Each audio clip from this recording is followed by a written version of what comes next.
다음은 미가서입니다. 다음은 미가서인데요. 미가서는 7세기에 미가서는 8세기에 바로 남유다의 죄악을 향해서 이야기하고 있는 것이, 선언하고 있는 것이 미가라고 할 수가 있습니다. 미가는 예루살렘의 죄악을 인해서 하나님의 준엄한 심판이 임할 것을 경고하고 회개를 촉구하며 죄에서 돌이키게 함으로 비참한 재앙을 피하고 더불어 장차 메시아 왕국의 도래를 인해서 다윗의 언약이 성취됨을 예언하는 것이 미가서라고 할 수가 있는데요. 미가서는 가장 중요한 것이 바로 예수 그리스도의 탄생에 대해서, 유다 베들레헴에서 탄생한 것을 예언한 것이 바로 미가서라고 할 수가 있습니다. 그리고 심판 이후에는 구원이 있음을 분명하게 보여주는 것이 미가서입니다. 미가서는 모두 7장으로 되어 있는데요. 이스라엘에 대한, 유다에 대한 하나님의 심판에 대해서 얘기를 하고 있습니다. 사마리아 땅과 유다의 죄로 인해서 멸망을 받게 되고요. 4장서부터 5장까지는 그러나 하나님께서는 구원을 해주신다는 거죠. 그러면서 메시아의 탄생에 대해서, 남은 자의 구원에 대해서, 최후의 심판에 대해서 이야기를 해주고 있고요. 그리고 6장서부터 7장까지는 하나님의 경고와 회망입니다. 그 미가가 올바른 예배의 본질에 대해서 질문을 하고 있어요. 예루살렘 죄악들에 대한 하나님에 대해서, 죄악에 대해서 하나님께 항변을 하고 있어요. 그랬더니 하나님께서 이야기를 해주고 미가가 탄식하면서 찬양을 하는 모습으로 나오게 됩니다. 첫 번째로 사마리아 유다의 죄와 멸망이라고 할 수가 있습니다. 임박한 심판이라고 할 수가 있어요. 사마리아 예루살렘, 그러니까 북이스라엘의 사마리아가 수도죠. 북이스라엘과 그 예루살렘은 남유다의 수도입니다. 북이스라엘과 남유다의 우상숭배로 인한 심판의 선언과 미가의 애통에 대해서 나오고 있는데요. 미가서 1장 말씀을 보겠습니다. 유다왕 요담과 아하스와 히스기야 시대에 모리아 사람 모레셋 사람 미가에게 임한 야훼의 말씀, 곧 사마리아와 예루살렘에 관한 묵시라. 백성들아, 너희는 다 들을지어다. 땅에 있는 모든 것들아 자세히 들을지다. 주 야훼께서 너에게 대하여 증언하시되 곧 주께서 성전에서 그래하실 것이다. 야훼께서 그의 성소에서 나오시고 강림하사 주의 높으신 곳으로 밟을 것이다. 그 아래 산들이 높고 골짜기들이 갈라지고 뭐 이렇게 얘기하고 있습니다. 그러면서 야곱의 허물로 말미암아 이스라엘의 족속의 죄로 말미암아 이러한 일들이 일어나게 될 것이다. 여러 성읍들의 멸망 모습을 보여주면서 수치스러운 심판을 경고하고 백성들이 포로될 것을 예언해주고 있습니다. 그래서 1장서부터 3장까지 1장서부터 3장 12절까지는 사마리아와 그 유다의 죄의 멸망에 대해서 얘기를 하고 있고요.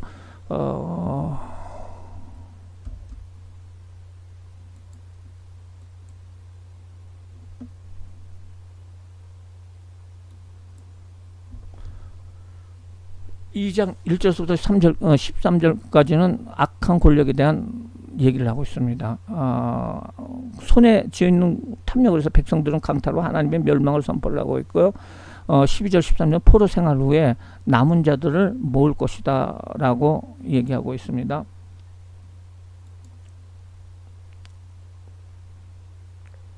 이 장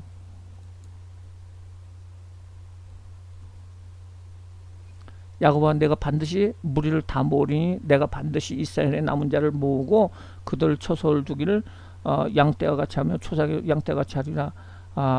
뭐 이렇게 하면서 하나님께서 포로 생활에 남은 자들을 모을 것이다 라는 것을 이야기를 하고 있습니다. 여기서 남은 자는 포로 생활로 돌아온 5만 명의 사람들을, 유다의 5만 명의 사람들을 이야기를 하고 있습니다. 그러면서 유다 지도자들의 죄와 심판에 대해서 3장에서 얘기를 하고 있는데, 통치자들은 백성들을 학대를 했다는 거예요. 선지자들은 탐욕으로 거짓 예언을 했다는 거죠. 나중에는 수치를 당하고, 예루살렘에는 우두머리들은 뇌물을 받고 제사장들은 사악을 위해서 일을 하고 선지자들은 돈을 위해서 일을 했다. 정의의 성읍들이 이런 일들을 했다는, 결국은 멸망을 받게 될 것이다 라고 얘기하고 있습니다.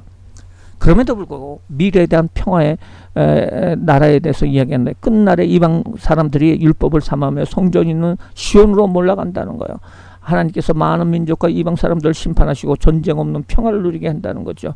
포도기 안에 은혜가 임하고요. 메시아의 탄생과 남은 자의 구원이 이루어진다는 거예요. 유다 베들레헴 에브라다에서 탄생할 것이고 그가 돌아온 남은 자를 돌보고 창대하여 땅까지 미침으로 평강이 있을 것이요 순종하지 않는 나라가 심판을 받을 것이다 라고 이야기를 하고 있습니다.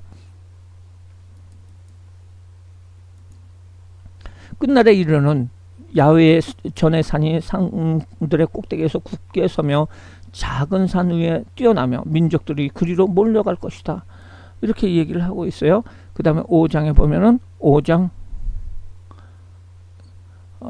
딸군대여 너는 때를 모을지어다. 그들이 에워싸웠으나 막대기로 이스라엘 재판제에 뺨을 치느노다. 예루살렘 에브라다야 너는 유다 족속 중에 작을지라도 이스라엘을 다스리는 자가 내게서 네게로 나올 것이다. 그의 근본은 상고에서 영원이라 하고 얘기를 하고 있습니다. 그러면서 바로 베들레헴에서의 그리스도의 탄생에 대해서 이야기를 해주고 있습니다.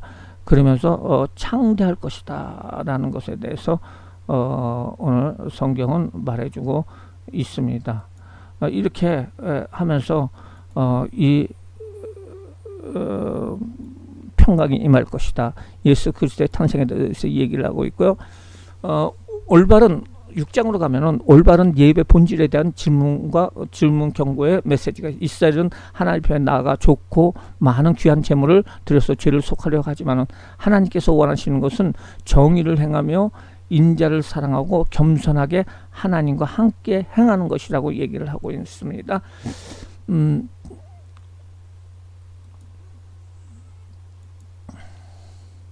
너희는 야훼의 말씀을 들을지어다. 너는 일어나서 산을 향하여 변론하며 작은 산들에게 내 목소리를 듣게 하라 라고 얘기를 하고 있고요. 그러면서 사람아 주께서 선한 것이 무엇임을 내게 보이셨나니 야훼께서 내게 구하시는 것은 오직 정의를 행하며 인자를 사랑하며 겸손하게 내 하나님께 함께 행하는 것이 아니냐. 야훼께서 성읍을 향하여 외쳐 부르시나니 지혜는 주의 이름을 경외하는 것이다. 너희는 매가 예비되었나니 너희를 청한 이가 누군지 알라. 악인의 집에 아직도 불의한 재물이 있느냐. 축소시킨 가증한 예물이 있느냐. 이렇게 얘기를 하면서 하나님께서 정의를 행하며 인자를 사랑하고 겸손히 하나님의 행한 것을 말씀하고 있고요. 13절 14절 말씀해 보면 이런 말씀. 그러므로 나도 너를 쳐서 병들게 하며 내 죄로 말미암아 너를 황폐하게 하였나니 내가 먹어도 배부르지 못하고 항상 속이 빌 것이요 내가 감추어도 보존되지 못하고 보존된 것은 내 칼에 붙일 것이다. 내가 씨를 뿌려도 추사하지 못할 것이요 감론을 밟아도 기름을 바르지 못할 것 포도를 밟아도 술을 만들지 못할 것이요 뭐 이렇게 얘기하면서 예루살렘의 죄악에 대해서 하나님께서 수고와 헛된 것을 거둘 것이다 라고 이야기를 하고 있습니다. 그러면서 7장에 가서 이제 미가가 탄식을 합니다. 애통합니다. 현재 상황에 대해서 애통을 하고요. 미가가 가운데서 미가가 신앙의 승리를 합니다. 심판 이후에 구원의 빛과 하나님의 공의를 보여주실 것이다. 이것을 선언을 하게 돼요. 7장 7절서부터 9절 말씀해 보면은 이렇게 나옵니다. 오직 나는 야훼를 우러러보며 나를 구원하신 하나님을 바라보나니 나의 하나님이 나에게 귀를 기울이로다. 이렇게 얘기를 하고 있고요. 10절 말씀해 보면 또 이렇게 나옵니다.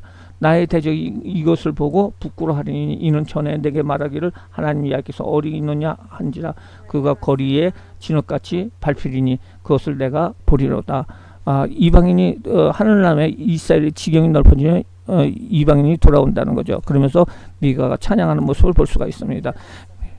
미가의 적용과 실천입니다. 우리의 그릇된 거짓 예배의 습관이 기도의 응답을 이루지 못하고 있는 것이 아닙니까? 라고 얘기했습니다. 우리가 예배의 습관들이 또한 기도의 응답을 방해할 수가 있습니다. 우리가 올바른 예배의 습관을 가져야 됩니다. 야훼 하나님께서 우리에게 요구하시는 것은 아주 단순합니다. 그 요구는 사랑이든지 무엇이든지 잘 실천하는 것입니다. 하나님이 백성에게 들에게 있어 모든 역사는 항상 복을 주시고 오는 것으로 끝이 납니다. 이런 하나님의 은혜와 사랑을 목소리 높여 찬양하시기 바랍니다. 다음으로 나훔에 대해서 배워보도록 하겠습니다. 나훔은 아까 얘기한 것처럼 아수리아에 대한 멸망의 그 경고입니다.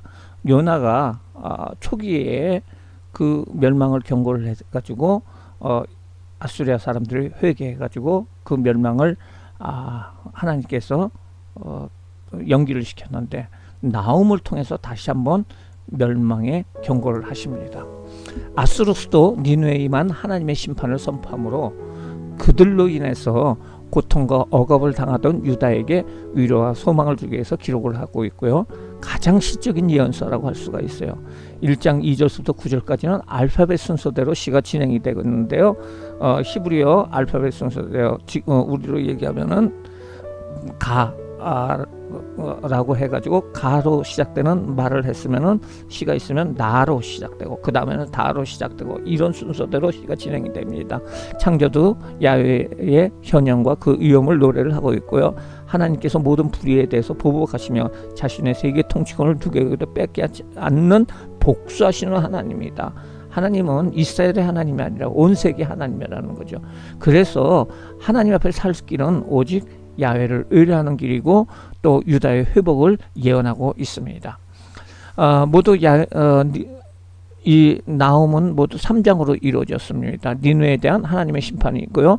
니느웨에 보복하시는 하나님, 그 다음에 니느웨의 파괴를 예언하고 있고요. 3장에서는 니느웨의 비참한 멸망에 대해서 이야기를 하고 있습니다. 1장에 니느웨에 보복하시는 하나님, 하나님의 보복과 자신의 백성에 대해서 선하심, 니느웨에 대한 경고를 하시는 하나님은 자스를 거시는 자에게 보복하시고 진노하시는 하나님이시지만 자신에게 백성들에게는 선하시고 환난 날에 자기에게 피할 자들을 아신다라고 얘기를 하고 있습니다. 한번 보시면요, 니느웨에 대한 경고 곧 나훔의 묵시의 글이다. 야훼는 질투하시며 보복하시는 하나님이시라. 야훼는 보복하시고 진노하시되 자기를 거스르는 자에게 야훼는 보복하시고 자기를 대적하는 자에게 진노하신다. 이렇게 선언을 하고 있고요. 7절 말씀에 보면은 야훼는 선하시며 환난 날의 산성이라. 그는 자기에게 피하는 자들을 아시느니라 라고 얘기를 하고 있습니다. 그러면서 이 니느웨가 계속해서 유다를 괴롭혔는데 다가오는 유다의 회복에 대해서 12절서부터 얘기하고 있어요. 야훼께서 이같이 말씀하시기를 그들이 비록 강하고 많을지라도 반드시 멸절을 당하리니 그들이라는 것은 바로 니느웨의 아수르를 얘기하고 있습니다. 그가 없어지리라. 내가 전에는 너희를 괴롭혔으나 다시는 너희를 괴롭히지 아니할 것이다. 이제 내게 지은 그의 멍에를 깨트려 버리고 내 결박을 끊으리라 라고 이렇게 말씀하시면서요, 볼지어다 아름다운 소식을 알리고 화평을 전하는 자의 발이 산 위에 있도다. 유다야 절기를 지키고 서원을 갚을지어다 라고 얘기하면서 니느웨가 더 이상 유다를 괴롭히지 못하고 그들의 통치 그 멍에가 사라지고 유다의 아름다운 소식들과 화평이 임할 것이라고 얘기를 하고 있어요. 니느웨 파괴에 대한 예언이 이제 두 번째 2장에서 나오게 되는데요. 여기에 보면은요, 니느웨는 공격을 받게 됩니다. 결국 방어에 힘을 쓰지만은 성의 수문이 열리고 왕국이 소멸된다고 얘기를 하고 있어요. 6절 말씀에 강들의 수문이 열리고 왕궁이 소멸되고 정한 대로 뭐 이렇게 이루어지게 될 것이다. 그리고 니느웨가 폐허가 될 것이다 라고 얘기하고 있습니다. 니느웨가 공하고 황폐하였도다. 주민이 낙담되며 부딪히며 뭐 이런 얘기가 폐허된 니느웨에 대해서 얘기를 하고 있고요. 3장에 보면은 니느웨의 비참한 멸망에 대해서 이야기를 하고 있습니다. 3장 1절에 보면 화 있을지언저 피의 성이요 그 안에는 거짓이 가득하고 포악이 가득하며 탈취가 떠나지 아니하리라. 횡행하는 채찍소리, 윙윙하는 병거 맞추시, 뛰는 발소리, 병거소리, 뭐 충돌하는 기병, 뭐 시체가 넘어져 있고 뭐 이런 모습들, 거짓과 포악과 탈지가 떠나지 않고 미혹되어 음행을 했던 그 많은 음행을 하였던데 하나님께서 니느웨를 병과 기병으로 인해서 죽음을 당한 시체를 걸어 넘어지게 하고 능력과 구경거리가 되게 하시고 하나님께서 니느웨 성이 어떤 방비를 하더라도 하나님의 심판에서 빠져나올 수 있고 나올 수 없고 니느웨에서 행패를 당한 자들은 이 소식을 듣고 니느웨에서 행패를 당한 자는 막 손뼉을 치게 될 것이다 라고 선언을 하고 있어요. 내 방백은 메뚜기 같고 너의 장수는 뭐 큰 메뚜기 같고 이렇게 했다. 아수르 왕이요 내 목자가 자기 기적은 누워서 쉬며 또 내 백성은 산들에 흩어지니 모을 게 없다. 내 상처는 고칠 수 없고 내 부상은 중하도다. 내 소식을 듣는 자들이 다 손뼉을 치리니 이는 그들이 항상 내게 행패를 당하였음이 아니더냐라고 얘기를 하고 있습니다. 이렇게 니느웨의 비참한 멸망의 모습을 얘기를 하고 있습니다. 나훔의 적용과 실천입니다. 하나님께서는 하나님의 뜻을 거스르는 자에게 진노하십니다. 우리 자신의 삶을 성찰해 볼 때 하나님 앞에서 진노하실 요소는 없을까요?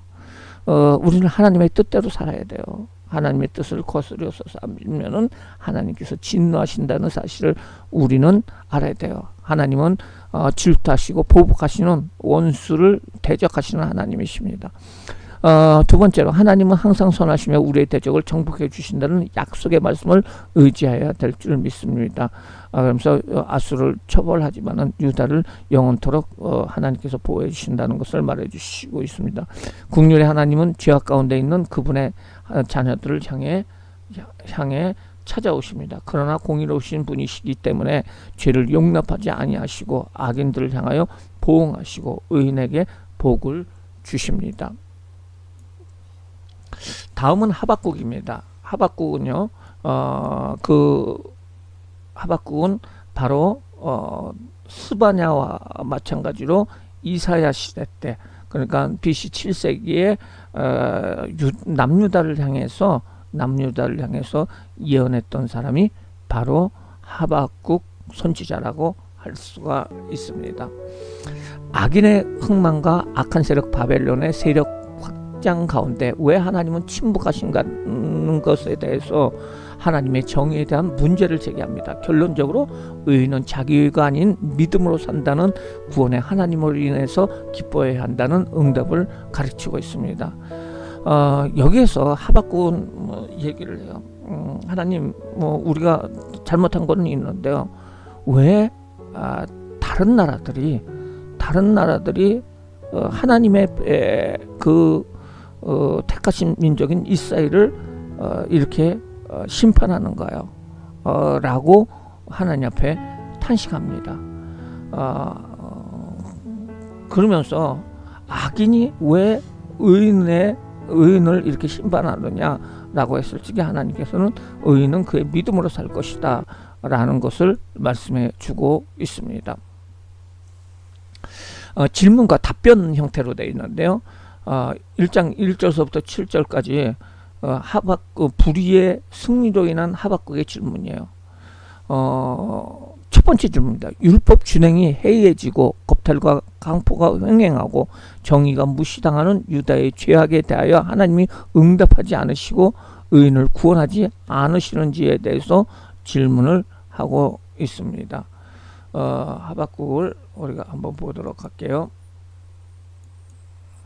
선지자 하박국의 묵시를 받은 것이다. 야훼여, 내가 부르짖어도 주께서 듣지 아니하시니 어느 때까지일까? 내가 강포로 말미암아 외쳐도 주께서 구원하지 아니하시나이다. 어찌하여 내게 죄악을 보게 하시며 패역을 눈으로 보게 하시나이까?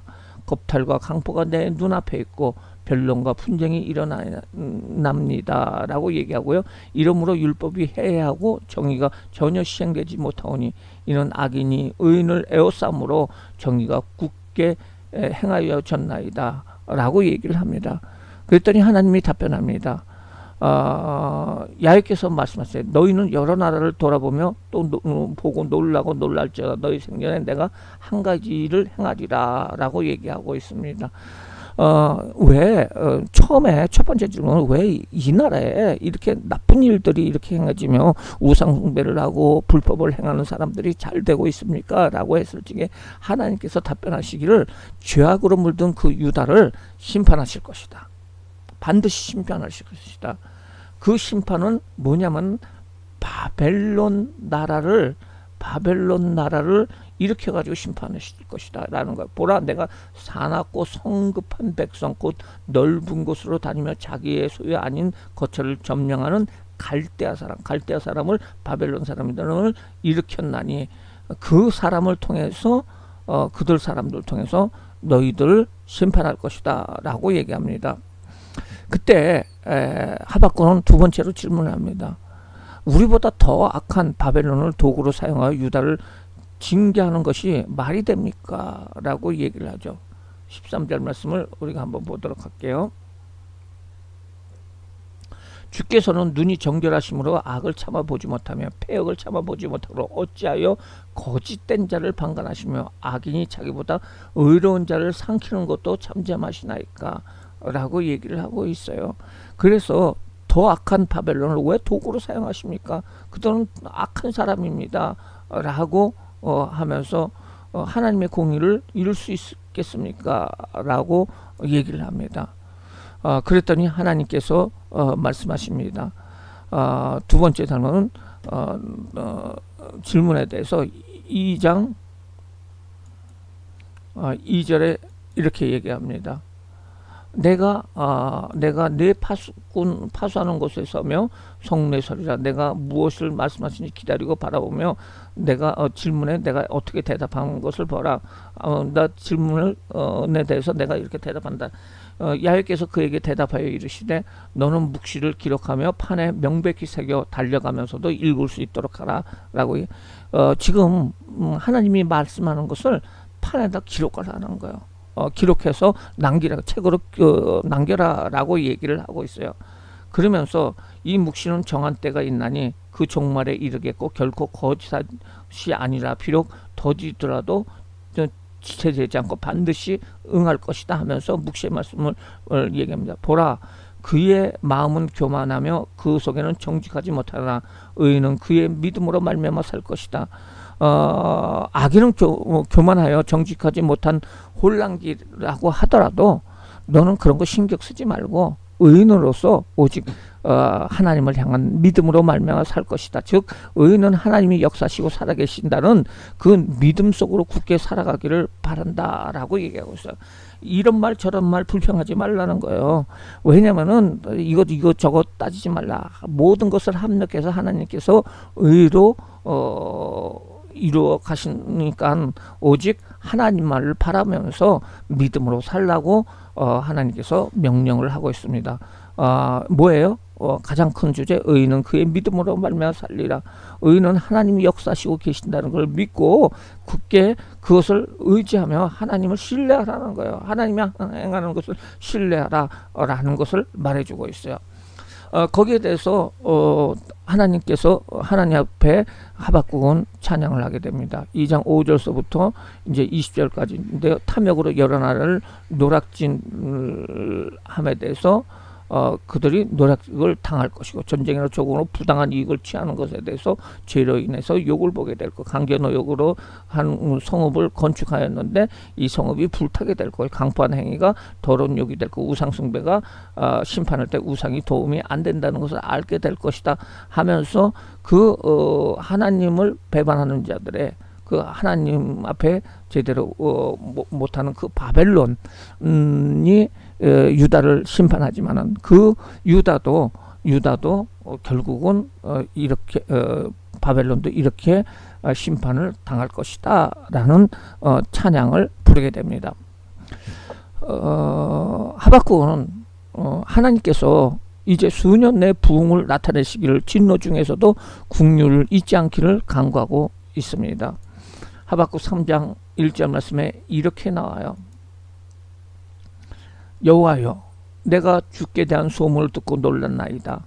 야훼여, 주는 주의 일을 수년 내에 부응하게 하옵소서. 이 수년 내에 나타나시고 진노 중에서도 긍휼을 잊지 마옵소서. 하나님께서 뜻하신 것을 하시기를 원합니다. 그리고 수년 내 이 일이 이루어지기를 바랍니다. 그리고 다시금 하나님께서 부흥의 역사를 나타내기를 바랍니다. 이러한 진노 가운데서도 하나님께서 긍휼을 잊지 않기를 간구하고 있습니다. 하나님께서는 악인을 심판하시고 주의 백성을 구원하시는 것을 찬양하고 있어요.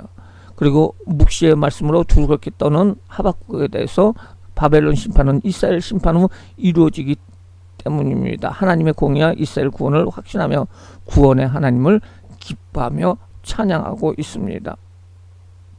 그래서 17절서부터 19절 말씀에 보면은 비록 무화과 나무가 무성하지 못하고 포도나무에 열매가 없으며 감람나무에 소출이 없으며 밭에 먹을 것이 없으며 우리의 양이 없으며 외양간에 소가 없을지라도 여러 가지 비참한 상황이 이루어진다고 하더라도 전쟁에 의한 모든 삶 가운데서 모든 육신적인 것이 소망이 다 끌린다 하도록 나는 야훼로 말미암아 즐거하며 나의 구원의 하나님으로 말미암아 기뻐하리라. 주 야훼는 나의 힘이시라. 나의 발을 사슴 같게 하사 나를 높은 곳으로 다니게 하심으로 이 노래는 지하는 데는 수금으로 하였더라. 뭐 이렇게 얘기를 하면서 찬양을 하게 돼요. 하나님의 공의에 대한 그리고 이스라엘의 구원에 대한 확신을 가지며 구원의 하나님을 기뻐하며 지금의 환경을 보지 않고 지금의 행하시는 하나님의 뜻에 대해서 불평을 하지 않고 모든 것을 아름답게 이루신 하나님을 기뻐하며 찬양하는 것이 3장의 내용이라고 할 수가 있습니다. 그래서 불의의 승리에 대해서 첫 번째 질문, 그리고 첫 번째 대답, 두 번째 질문, 두 번째 대답, 그리고 바벨론 심판에 대한 확신의 노래를 하고 그 다음에 하나님이 나타나고 그 다음에 하나님을 하박국의 찬송이 이루어지는 모습을 볼 수가 있습니다. 악인의 마음은 교만하고 정직하지 못하지만은 의인은 그의 믿음으로 말미암아 살리라고 말씀하셨습니다. 이 말씀대로 의인처럼 하나님의 선하심을 믿으며 모든 일에서 잠잠히 하나님의 역사하심을 바라보고 있습니까? 그렇습니다. 우리 가운데서 왜 하나님께서 이런 일을 해주시는 거야? 왜 하나님께서 나타나지 않는 거야? 왜 하나님께서 나의 기도를 들어주지 않는 거야? 왜 내가 이렇게 충성하는데 이런 나쁜 일이 생기는 거야? 하면서 우리가 불평하며 또 의심할 수가 있지만은 의인은 그 가운데 하나님의 뜻을 믿으며 하나님께서는 좋게 만들어 주시고 하나님께서는 그 뜻대로 행하신다는 것을 역사심을 바라보며 살아가는 우리들 되시기를 바랍니다. 이원 비록 아무것도 남아있지 않을지라도 여러분은 야훼 하나님만으로 즐거하며 구원의 하나님으로 말미암아 기뻐할 수 있는 신앙인입니까? 그렇습니다. 비록 무화과 나무가 무성치 못하고 포도 열매가 없고 감람나무에 소출이 없을지라도 모든 것이 다 흉년이고 모든 것이 다 불행이고 모든 것이 다 없어질지라도 구원의 하나님 한 분만으로 내가 기뻐하며 찬양할 수 있는 우리들 되시기를 바랍니다. 참 어려운 일이죠. 그렇지만은 그럼에도 불구하고 하나님을 찬양하는 이 하박국처럼 우리의 삶도 하나님을 찬양해야 될 줄 믿습니다. 하박국은 경고에서 축복으로, 방황에서 경배로, 불안에서 안식으로, 불행에서 위안으로 옮겨간 것을 우리는 기억해야 될 줄 믿습니다. 다음은 스바냐입니다. 스바냐는 마찬가지로 7세기에 남유다를 향해서 하나님의 말씀을 전하는 모습을 볼 수가 있습니다. 스바냐는 여러 가지 제약으로 인해서 하나님의 심판의 때인 여호와의 날, 야훼의 날이 우주적으로 임할 것을 경감으로 회개를 촉구하고 하나님께서 그날에 회개하는 자는 이방인과 유대인의 구별 없이 구원해 주실 것을 보여주기 위해서 기록하고 있습니다. 하나님은 의로우신 하나님으로 우상숭배와 종교적 도덕적 타락을 참지 아니하시고 심판하시는 분이라는 걸 분명히 보여주고요. 야훼의 날 선민인 이스라엘 백성들과 이방인 모두가 두렵고 어두운 종말론적인 심판의 때이고 다만 개인적인 신앙에 의해서 의인은 구원을 받게 된다고 이야기를 하고 있습니다. 1장서부터 3장까지 내용인데 야훼의 날에 임할 심판입니다. 처음에는 남유다에 대한 심판이고요, 이방 나라들에 임할 심판이고요, 그 다음에 예루살렘에 임할 심판과 그 왜 심판이 있느냐라는 것에 대해서 얘기를 하고 있습니다. 그 다음에 그 다음에 야훼 나라에 임한 구원이에요. 미래에 임할 구원이에요. 우주적으로 임하는 하나님의 나라와 이스라엘의 남은 자의 구원, 열방 중에 칭송을 받게 되는 이스라엘에 대해서 이야기를 하고 있습니다. 여기 보면은 유다의 심판이 나옵니다. 유다를 포함한 모든 민족의 하나님의 심판의 날인 야훼의 날이 임하게 된다는 것입니다. 지금 우리가 스바냐인데요. 7절 말씀에 보면은 이렇게 나와요. 주 야훼 앞에서 잠잠할지어다. 이는 야훼의 날이 가까웠으므로 야훼께서 회생을 준비하고 그의 청한 자를 구별하였습니다. 라고 얘기하고 있어요. 심판날이 야훼의 날이 가까워졌다는 거예요. 그리고 야훼의 날은 하나님의 능력을 무시하고 이방 풍속을 따르고 억압자를 하는 억압자들을 벌하신다는 거예요. 그때 내가 예루살렘에서 찌꺼기같이 가라앉아서 마음속에 스스로 이를 야훼께서는 복을 내리지 아니하시며 화도 내지 아니하시는 자를 등불로 두루 찾아 벌하리라 라고 얘기하고 있어요. 그리고 그 하나님께서 진노를 행하시는 모습에 대해서 14절서부터 나오게 되는데요. 야훼의 큰 날이 가깝도다 빠르도다 야훼의 날이 소리로다. 용사가 거기서 심히 슬피 우는도다. 그날은 분노의 날이요 환난과 고통의 날이요 황폐와 패망의 날이요 깜깜의 어두운 날이요 구름과 흑암의 날이다. 나팔을 불며 경고하며 견고한 성읍들을 치며 높은 망대를 치는 날이다. 내가 사람들에게 고난을 내려 맹인같이 행하게 하리니 이는 그들이 야훼께 범죄하였습니다. 그들의 피를 쏟아서 티끌같이 되며 그들의 살은 분토같이 될 것이다 하면서 하나님의 분노가 임하게 됨으로 말미암아 환난과 고통의 날을 선포하고 있습니다. 그러면서 2장 1절에 가면은 하나님을 찾으라는 거예요. 이런 날이 오니까 수치를 모르는 백성들아 모일지어다 명령이 시행되는 날이 가깝다는 거죠. 진노가 내리기 전에 야훼의 분노가 날에 너가 이르기 전에 그리할지어다. 그래서 하나님을 겸손히 섬기라는 거예요. 공의와 겸손을 구하라. 혹시 여호와의 분노의 날에 숨김을 얻으리라 라고 얘기하고 분노의 날이 이르기 전에 회개하고 진심으로 하나님을 찾으라고 이야기를 하고 있습니다. 이방 나라들의 임할 심판에 대해서 2장 4절서부터 15절까지 나오는데요. 대상은 동쪽에 있는 모압과 암몬, 서쪽에 있는 블레셋, 그 다음에 남쪽에 있는 구스, 북쪽에 있는 아수르와 아수르의 니누에 대해서 그들의 심판에 교만하기 때문에 또 하나님의 백성을 괴롭히기 때문에 이렇게 심판을 하게 되고요. 멸망될 것이고 그리고 하나님께서 심판하실 것이라는 것을 바로 2장 4절서부터 15절까지 이야기를 하고 있습니다. 그리고 이제 더 구체적으로 예루살렘에 임할 심판과 그 원인에 대해서 얘기를 하고 있어요. 예루살렘의 죄와 심판인데요. 패역하고 포악한 예루살렘의 죄를 낱낱이 열거하기 시작합니다. 그리고 하나님을 향한 죄를 깨닫지 못하고 범죄가 더해가고 있다는 거예요. 따라서 여러 날을 모아서 그를 벌하기로 뜻을 정하셨다라고 말하고 있습니다. 3장 6절서부터 8절입니다. 내가 여러 나라를 끊어버림으로 그의 망대가 파괴될 것이고 내가 그들의 거리를 비게 할 것이고 성읍을 황폐케 하시고 하면서 예루살렘에게 형벌을 내리시겠다라는 것을 말씀하고 있습니다. 그러면서 이제는 희망의 메시지, 야훼의 날이 임할 구원에 대해서 이제는 심판에서 이제 구원에 대해서 얘기를 하고 있는데요. 3장 9절서부터 20절까지 미래에 임할 하나님의 나라입니다. 우주적으로 임하는 하나님의 나라, 하나님께서는 심판의 도구로 삼으셨던 다른 민족들에게 내적인 변화를 일으켜 시온산에서 야훼께 경배를 드리게 한다는 것입니다. 3장 9절서부터 10절까지의 말씀입니다. 3장 9절서부터 10절.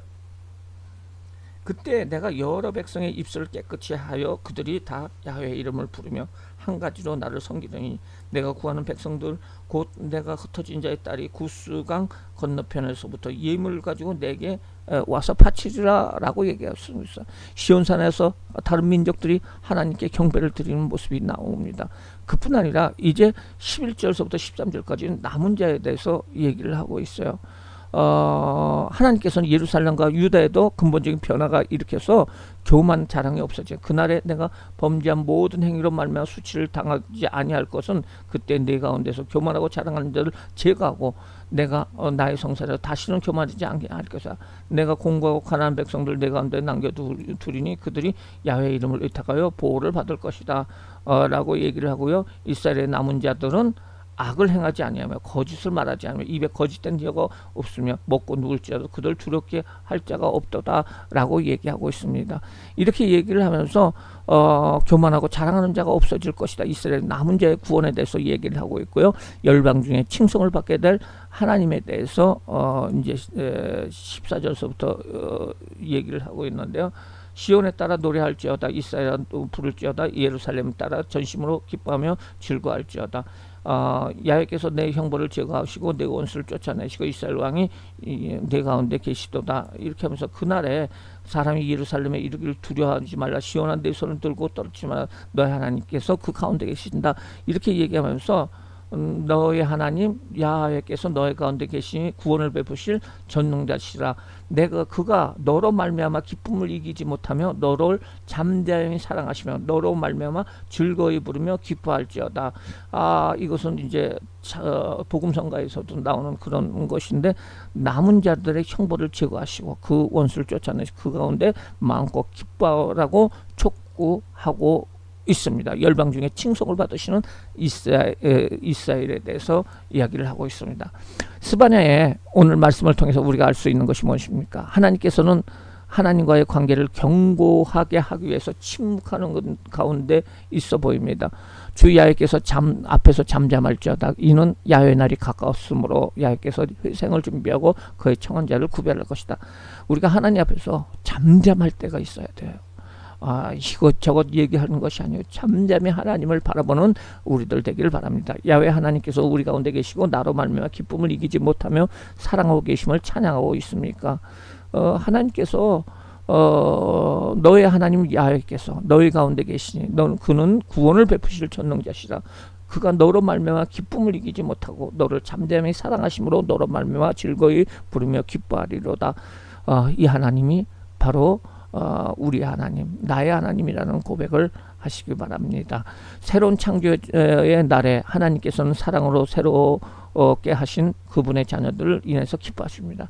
감사하고 기뻐할 것은 바로 하나님의 마음에 우리가 기쁨으로 드릴 수 있다는 것에 대해서 감사하시기 바랍니다. 다음은 학개서입니다. 학개서는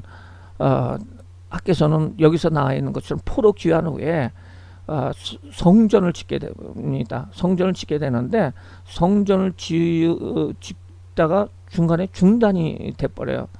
근데 그 16년 동안 중단이 됐는데 16년 후에 학개와 스가랴가 나와가지고 성전을 건축해라 라고 독려합니다. 그리고 성전을 건축을 다시 시작을 하게 되는데요. 그때 역할이 바로 학개라고 할 수가 있습니다. 기록 목적으로는 성전 건축이 중단된 지 약 16년이 흐른 주전 520년에 예언자 학개는 유다 총독 스룹바벨과 종교 지도자인 예수와 여호수아의 백성들에게 성전 건축을 재개하도록 촉구하고 하나님의 은혜 가운데 우선순위를 바르게 깨닫고 헌신하는 마음으로 하라고 얘기하고 있습니다. 학개가 전한 말씀에는 날짜가 정확히 들어있어요. 그래서 선포하고 있습니다. 그리고 하나님으로부터 나왔다, 야훼로부터 나왔다는 성경구절이 18번이 나올 정도로 하나님의 말씀의 성전 건축의 메시지를 중요하게 선포하고 있습니다. 그래서 성전 건축에 대해서 2장으로 되어 있는데요. 우리가 한번 보면은요.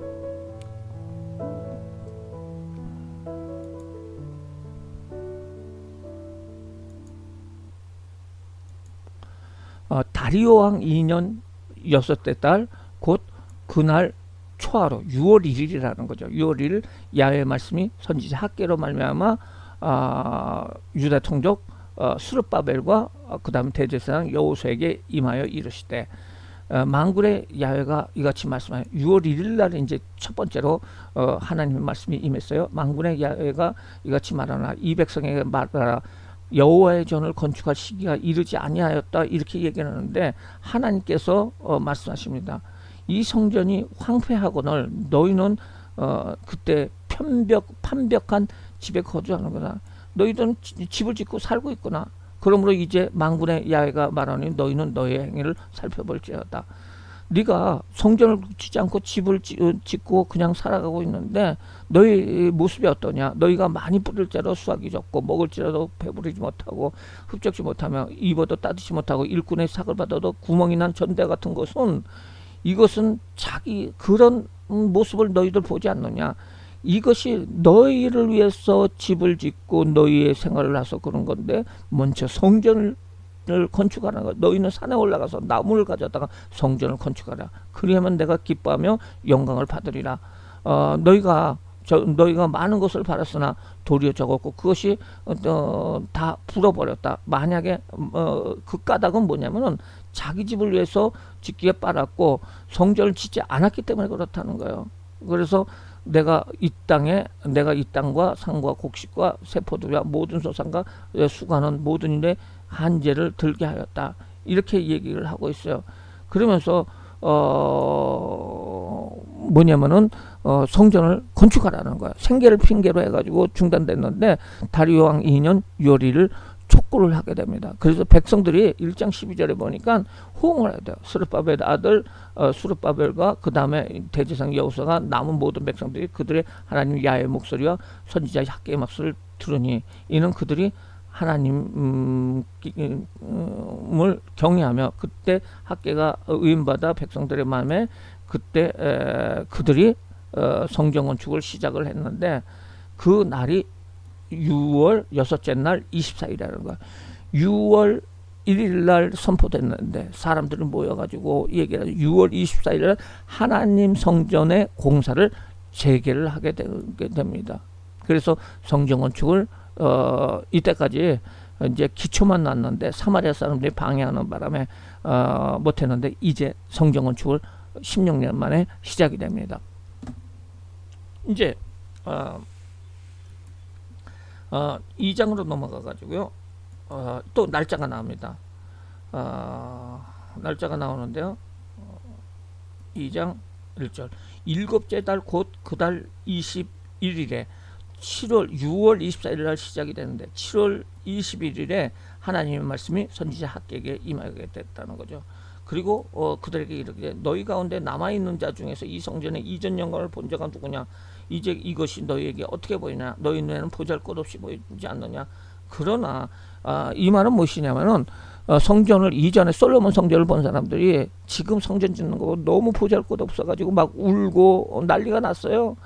이게 성전이냐 이렇게 지어가지고 되겠느냐 하고 했을 적에 하나님께서 말합니다. 야훼가 일어나라. 스룹바벨아 굳건히 하여라. 대제사장 여호수아 굳건히 하라. 모든 백성들아 스스로 굳게 할지어다. 내가 너희와 함께 있다. 만군의 여호와 말이라. 이렇게 얘기를 하면서 옛날에 나았을 때처럼 너희는 두려워 말하는 거죠.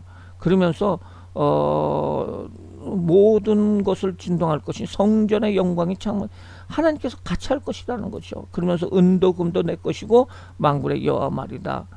그래서 이 성전의 나중 영광이 이전 영광보다 크리라라고 얘기를 하고 있습니다. 그러면서 평강을 주리라라는 거예요.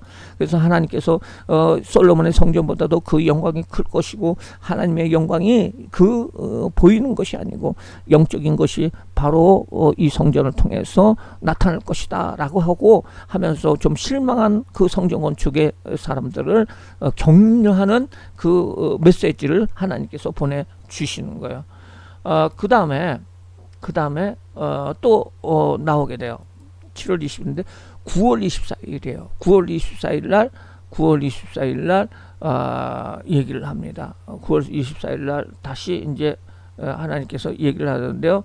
10절 말씀해 보면 다리오 왕 제2년 9째 달 24일 날 두 달이 지나가지고 9월 24일 날 야훼의 말씀이 선지자 학개에게 임합니다. 만군의 여호와가 말하나 너희는 제사장의 율법에게 물어보기를 사람이 옷자락에 다 이렇게 만져서 부정한다. 부정한 것을 제거하라는 거죠. 그리고 죄에 대한 성물이 부정한 것에 침투력의 전율성에 문제를 제기하고요.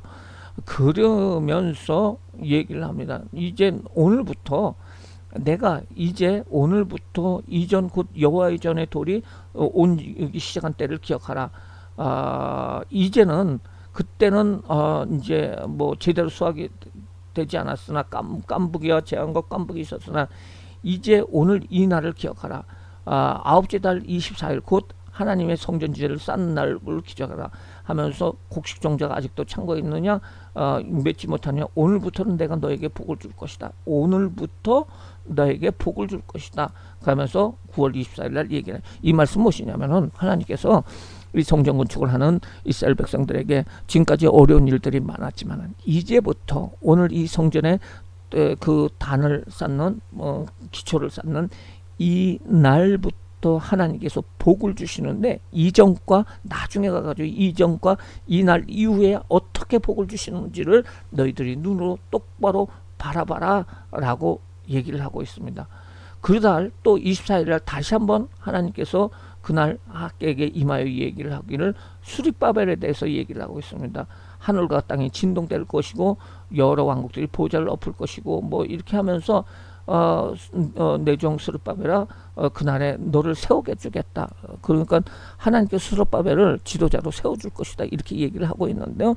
이것은 그냥 그 당시에 스룹바벨을 지도자로 세워주신다는 그 의미도 있지만은 바로 예수 그리스도의 예표라고 할 수가 있어요. 하나님께서 때가 되면은 스룹바벨과 같은 메시아를 보내셔서 하나님께서 세워주실 것이다 라고 말하고 있는 것입니다.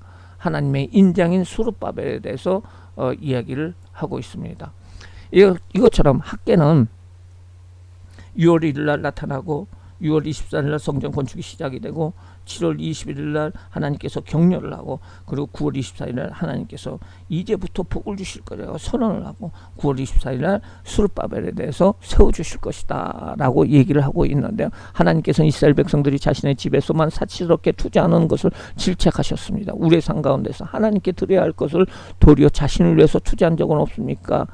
우리의 삶을 다시 한번 돌아봐야 돼요. 사실은 우리의 삶이 길어야 50년, 100년인데 이러한 삶 가운데서 우리의 쓸 것과 먹을 것과 자녀를 위해서 사용하는 걸까? 이것에 집착해서 사는데 먼저 그 나라와 그 일을 구하는 삶을 살아야 될 줄 믿습니다. 하나님 나라를 먼저 생각하는 삶을 살아야 돼요.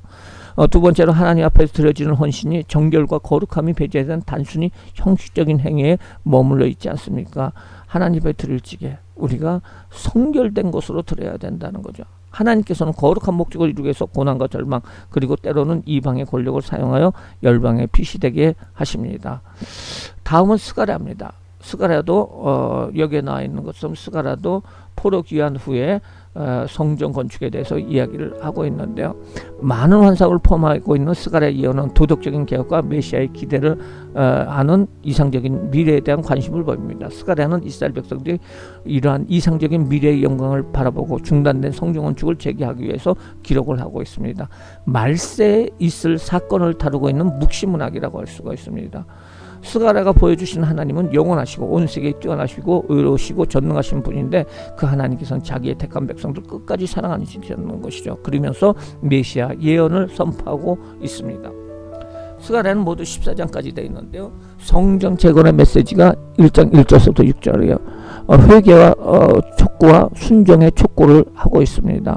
그 다음에 성전 건축 중에 메시지가 8장 23절까지네요. 환상을 보여줍니다. 8가지 환상을 하나님께서 보이시고요. 금식에 관한 질문과 스가랴의 답변에 대해서 이야기를 하고 있고 성전 재건 후의 메시지가 9장서부터 14장인데 미래에 대한 경고예요. 미래에 어떤 일들이 일어날 것이고 라는 것에 대해서 이야기를 하고 있습니다.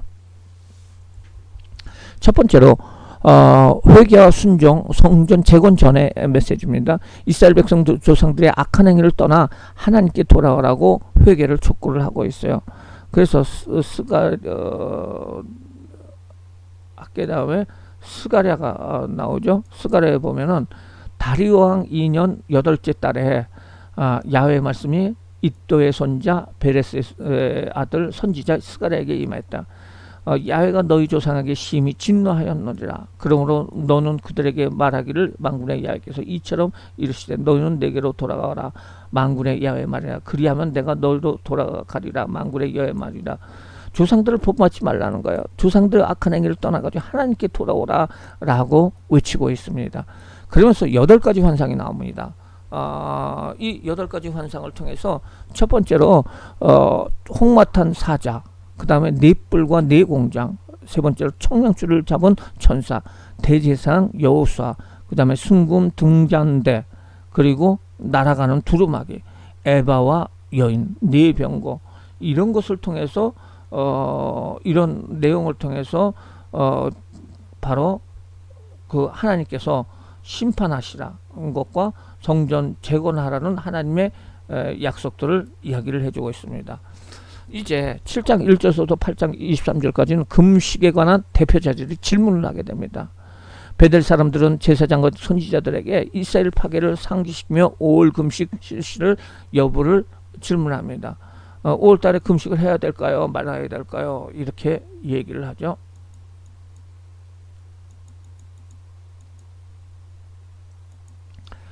다리오 왕 제4년 9째 달 곧 그날 4일에 야훼 말씀이 스가랴에게 말이라. 그때 베델 사람이 사레셀과 모모와 그 부하들을 보내어 여호와께 은혜를 구하며 만군의 여호와의 전에 있는 제사장과 선지자에게 물어 이르되 내가 여러 해 동안 행한 대로 5월 중에 울며 근신하리까? 라고 얘기합니다.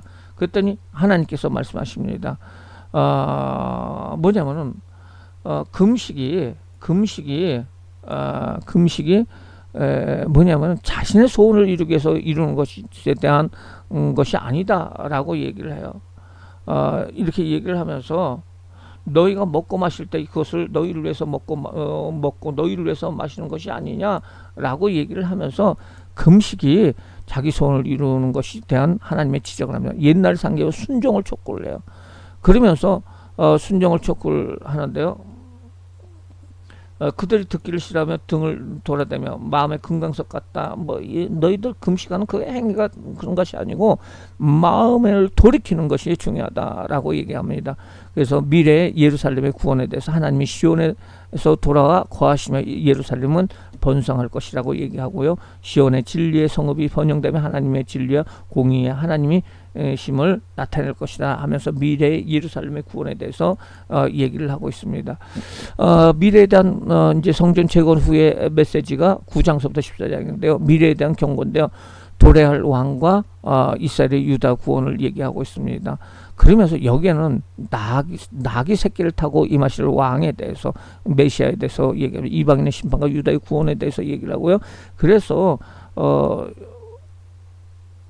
스가랴 9장 9절 말씀에 보면은 이런 말씀이 나와요. 시온에 따라 크게 기뻐할지어다. 예루살렘에 따라 즐거이 부를지어다. 보라 내 왕이 임하리니 공의로우시며 구원을 베푸시며 겸손하시며 나귀를 타시고 나귀의 작은 것 곧 나귀 새끼니라 라고 얘기를 하고 있어요. 나귀를 타시고 돌아오실 그 예수 그리스도에 대해서 예언을 하고 있습니다. 그러면서 이스라엘에 대한 경고와 구원, 배척받는 메시아에 대해서 이야기를 해주고 있고요. 예루살렘을 통한 전제와 열방의 순례, 그리고 예루살렘의 구원과 영적인 회복, 하나님의 백성의 성결과 연단, 예루살렘의 구원의 완성과 이방 나라들의 심판에 대해서 이루어질 묵시에 대해서 이야기를 하고 있습니다. 스가랴를 통해서 우리는 우리의 삶에서 하나님과의 관계가 소홀되지 않도록 조심해야 할 부분이 무엇일까요? 뭐라고 얘기했어? 하나님은 너희 조상을 본받지 마라. 옛날 선지자들이 이제 너희가 악한 길을 갔다 이렇게도 귀를 기울이지 않았다. 너희 조상 어리느냐 선지자 영원히 살겠느냐 하면서 돌이키라는 거야. 우리의 삶 가운데서 돌이킬 것이 있으면은 확실하게 돌이켜야 된다는 것이에요. 우리의 예배, 금식, 성김, 학업은 하나님을 위한 것입니까? 온 땅의 백성과 제사장에 이르라. 너희가 70년 동안 5달과 7달의 금식을 애통하였거니와 그 금식이 나를 위해서 한 것이냐라고 물어봐요. 이 금식이 나를 위해서 한 것이 아니라는 거예요. 하나님께서 말씀하시기를 우리의 예배가 과연 하나님을 위해서인 것인가? 금식이 하나님을 위해서인가? 우리의 성김이 하나님을 위해서인 것인가? 우리의 겁이 하나님을 위해서인가? 우리의 기업이 하나님을 위한 것인가? 이것을 우리가 돌아봐야 될 줄 믿습니다. 과거로 인해서 슬퍼하고 금식하기보다는 매일매일 삶을 하나님께 영광을 위해서 살며 그분의 선하심을 찬양해야 될 줄 믿습니다. 마지막 선지서는 바로 말라기라고 할 수가 있습니다. 말라기는 포로 귀환 후에 이렇게 쓰여졌는데요. 바로 페르시아 시대 때 마지막으로 구약 성경에 마지막으로 쓰여졌습니다. 이스라엘 백성들은 성전 재건 이후에 하나님의 나라가 이루어지지 않자 실망과 좌절에 빠집니다. 성전을 지으면 하나님의 나라가 임할 거라고 생각하는데 그게 아니었어요. 그러면서 외적 예배를 소홀히 하는 부분이 드러났어요. 그래서 시대적으로 제사장들은 타락했고 일반 백성들은 11조 헌물을 소홀히 했고 이방 여인과 결혼하는 죄악을 저지르게 됩니다.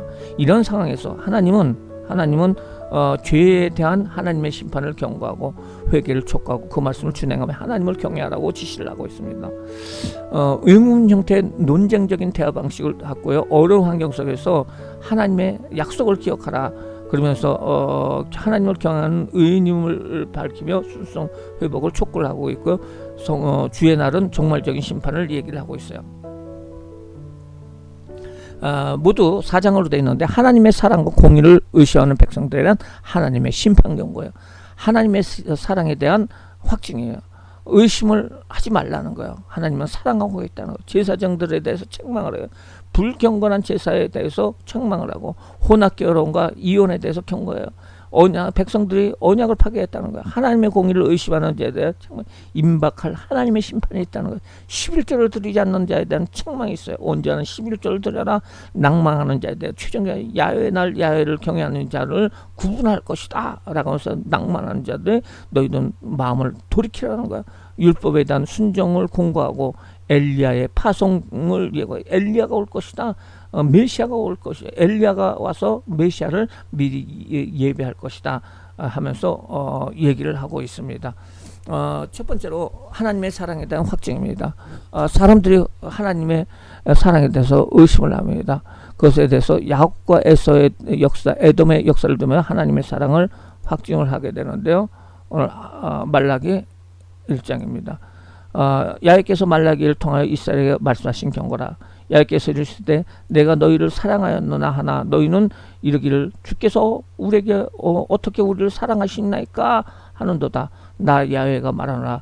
에서는 야곱의 형이 아니라 그러나 내가 야곱을 사랑하였고 에서는 미워하였으며 그의 산을 황폐하고 그의 기업을 광야의 일에게 넘겨놓으라. 그러면서 내가 야곱을 사랑한 것처럼 특별히 사랑한 것처럼 너희를 특별히 사랑한다 라고 하면서 하나님의 약속을 해서 에돔을 멸망시켰다는 거예요. 그러나 너희는 사랑하는 것이다 라고 얘기를 하고 있습니다. 제사장들에 대해서 이제 책망이 1장 6절부터 2장 9절인데요. 불경건한 제사와 잘못된 가르침에 대해서 책망합니다. 이게 이제 시기가 이제 많은 시기가 지났어요. 정착하고 많은 시기가 되는데 타락이 왔어요. 제사장의 죄는 하나님을 공경하지 않고 이름을 멸시하였다는 것. 흠 있는 제물을 들여서 제단을 더럽혔다는 것. 제단 직분을 번거롭게 여기고 레위 언약을 깨뜨리고 율법을 거스리고 율법을 행할 때 사람들에게 치우쳤다는 겁니다. 이런 죄에 대해서 하나님께서는 꾸짖으시며 제하여 버릴 것이다 라고 심판을 하고 참 제사장의 모습은 하나님을 경외하고 하나님의 이름을 두려워하는 자다라는 거죠. 그리고 입에서는 진리와 법이 있고 입술에서는 불의가 없어야 한다는 거. 화평함과 정직함으로 하나님과 동행하고 사람들을 죄악에서 떠나게 해야 한다고 제사장들에 대해서 얘기를 하고 있고요. 또 혼합결혼과 이혼에 대한 경고입니다. 백성들이 언약을 파괴해서 이방인과 결혼은 하나님의 거룩성을 더럽히는 것이다. 이방인 이혼은 잘못된 행위고 어떤 예배도 받지 않겠다라고 얘기하면서 혼합결혼과 이혼에 대해서 하나님께서 경고를 하시고요. 하나님의 공의를 의심하는 자의 책망입니다. 임박할 하나님의 심판이라는 거죠. 하나님의 길을 준비하는 사자가 파송될 것이고 언약의 사자가 임할 것이다. 하나님의 날은 내 자손에게 임하고 죄인들을 심판하고 그러나 소멸은 아니다 라고 얘기하고 있어요. 2장 17절 말씀을 보면은요 이렇게 나와요.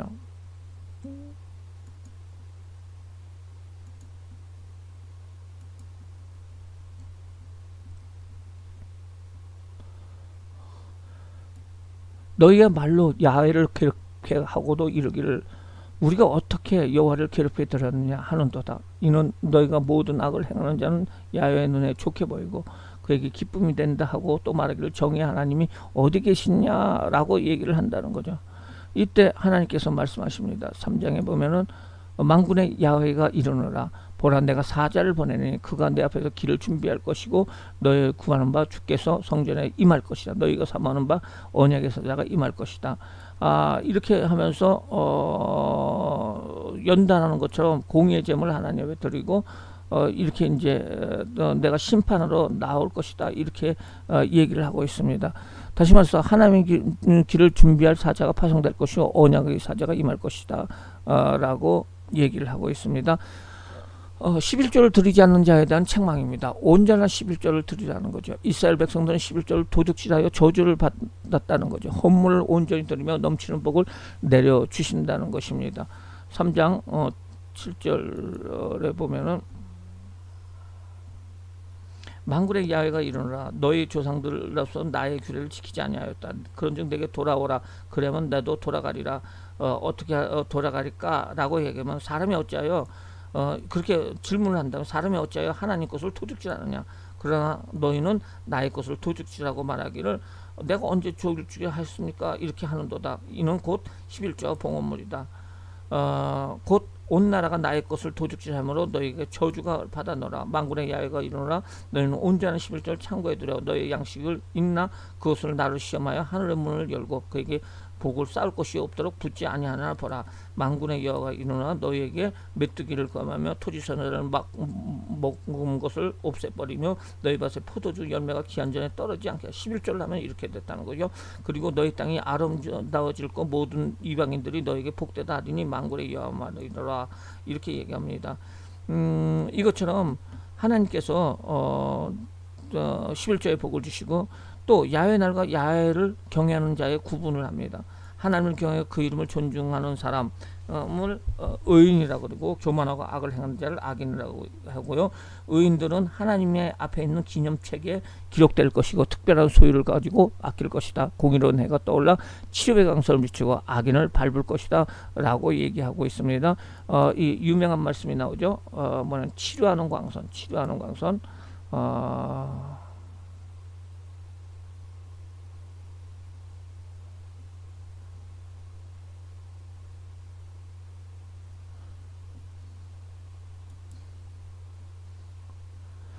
내 이름을 경외하는 너희에게 의로운 해가 떠올라서 치료하는 광선을 비치니 너희가 나가서 외양간에 나온 송아지 같이 뛰리라.